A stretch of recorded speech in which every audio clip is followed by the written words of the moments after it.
of various mind control techniques to control the person to think they're going to win money. From the person standing in front to the very machines that are shown when you walk past a joint and you look at, that's what they call themselves, isn't that wonderful? And they look past this at the front of these places, and you'll see machines sometimes right inside the door. Those are usually pretty good machines. Now, not so much that they'll make big payoffs. They're not really geared to make big payoffs. They're geared to make lots of payoffs. So the person still ends up putting the money back in. But the idea is it's a flow. Every once in a while, of course, there'll always be the big payoff. And they are generally some of the most played machines, so we've got to give it that as well. Inside, you'll find lots and lots of various messages around. If you walk around a casino, you'll see there's all sorts of messages and signs. But if you try to find the front door, you're going to have some problems because they're also geared to lose you inside of them. So that you get lost in among all these messages, and the front door isn't always as evident as it might be as you came in the door. Again, another rule among the casino industry is keep them in the house. It's this and other methodologies such as this that are used quite a bit to control you and I, to get us to think the way they want us to think. Who are they? Well, I guess I'll leave that up to you. A lot of people say it's a boogeyman or the NWO or whatever. However you want to see that boogeyman, I suppose. But there is a boogeyman. There are boogie people, and they want to boogie down on you. We'll take a quick break. We'll get back. We'll talk some more. Let's see, what will I play? Well, I go get something to drink here. Let me look through for yourself. People in today's world are so damn lazy. I admit, even I can get lazy sometimes, you know.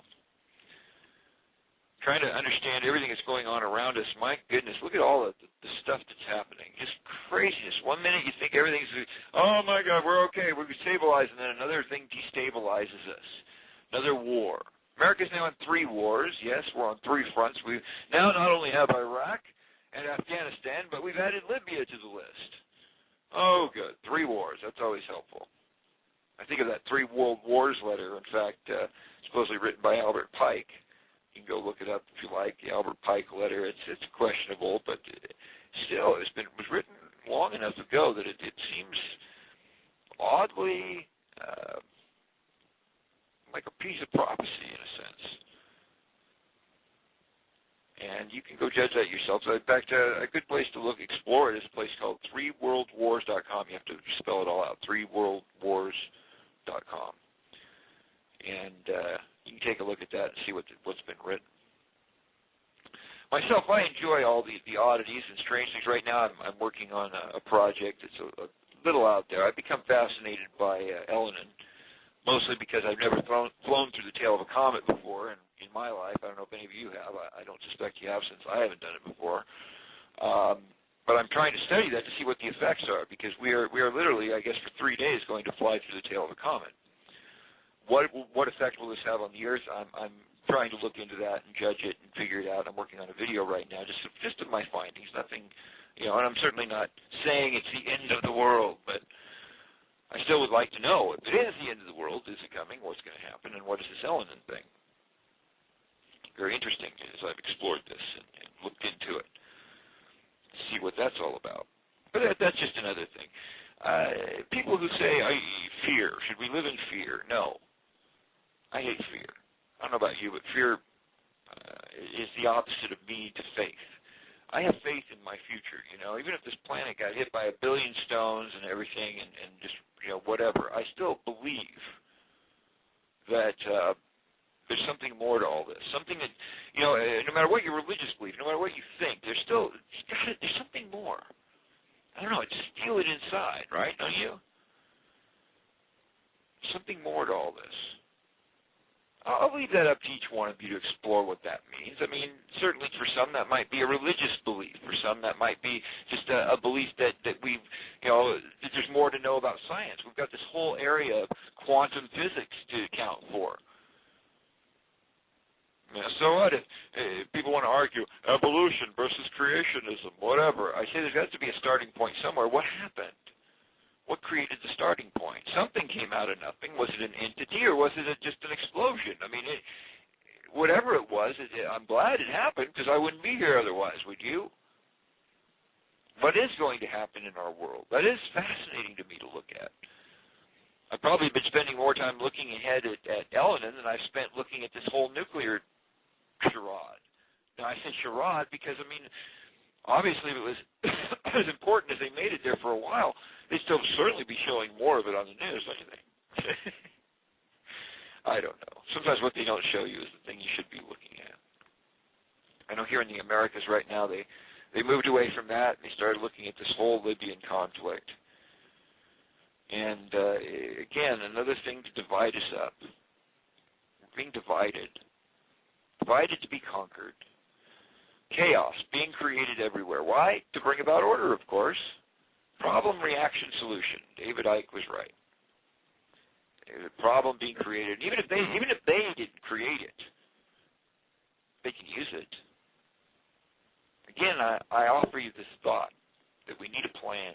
If we're going to be the resistance, if we're going to be the people who overcome whatever is going to come upon us, because we all feel something's coming, we need a plan for how to get through it. You say, well, if we don't know what's coming, how do we plan? Well, part of it is to plan for the worst. It always helps set aside some water. Never hurts you. Always helps to maybe have a little extra food around. That wouldn't hurt you. Helps to think about all the, what would happen if the world, if the electricity went out everywhere? Well, not panic, not to be in fear of it, to be prepared for it. Prepare for the worst. Expect the best. I do expect the best. I expect the best out of each and every one of you. I expect the best out of myself, and that's asking a lot for me because I've made a lot of mistakes in my life. I don't know about you, but I've really messed up on occasion. I still want to expect the best. I know they're controlling our minds. I know they have all that media crap out there. Television is every day pumping it. Every time you watch that thing, it's pumping you filled with ideas, and it can be subliminal. Even listening to me, you're being pumped through certain ideas, but I hope you choose your sources and what you're willing to listen to. Think about everything that's said. Challenge it. Be a critical thinker.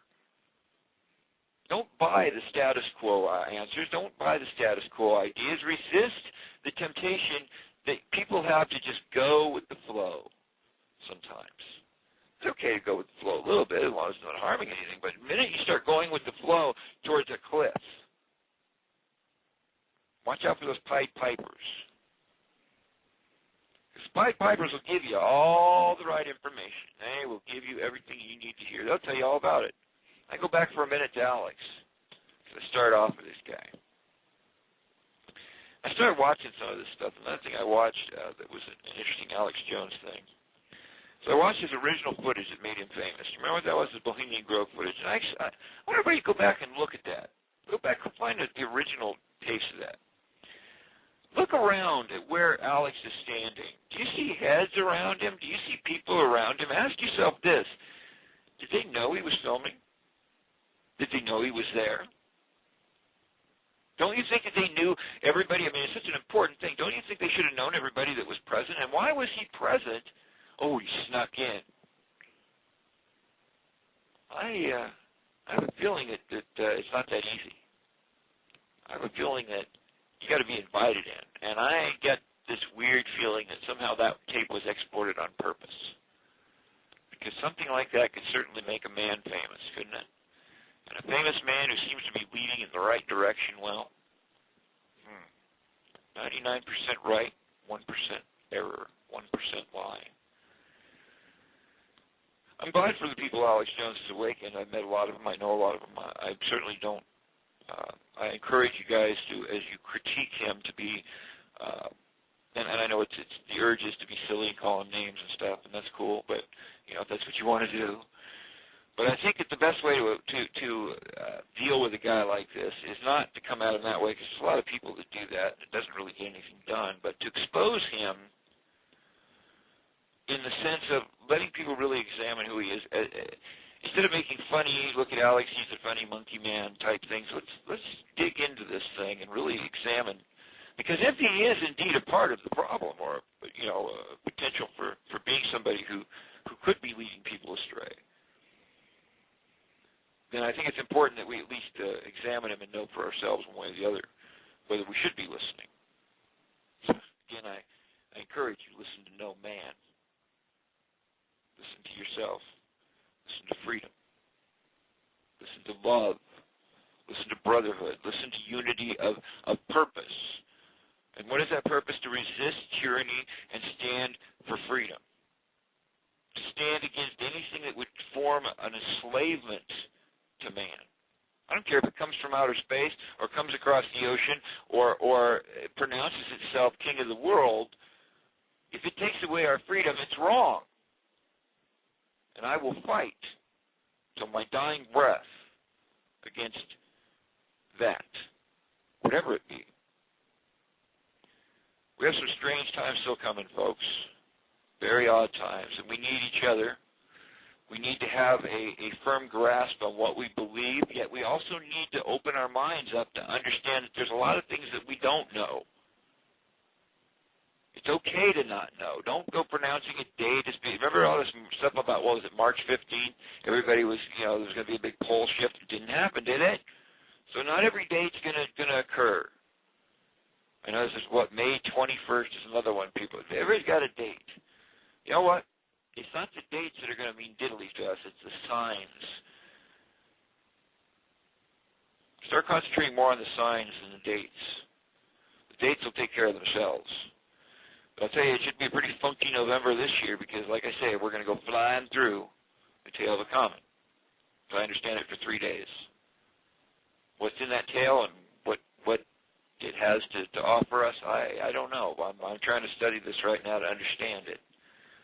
But I get the feeling that we're all going to need each other no matter what. Whether it be war, or rumors of war, whether it be asteroids, new earthquakes in diverse places. My God, it all sounds pretty biblical, don't it? Well, go look at the philosophers, the prophets of old. Go look at the stories. Go examine time periods and see what's happened.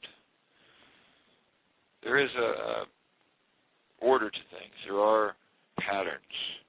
And if we examine those, sometimes we can see where we're going. Love you guys. I care about you, and I thank you for being here with us today. I want to remind you to be sure and do one thing, and that is this. No matter what happens, keep hope alive and be love, because that's what you are.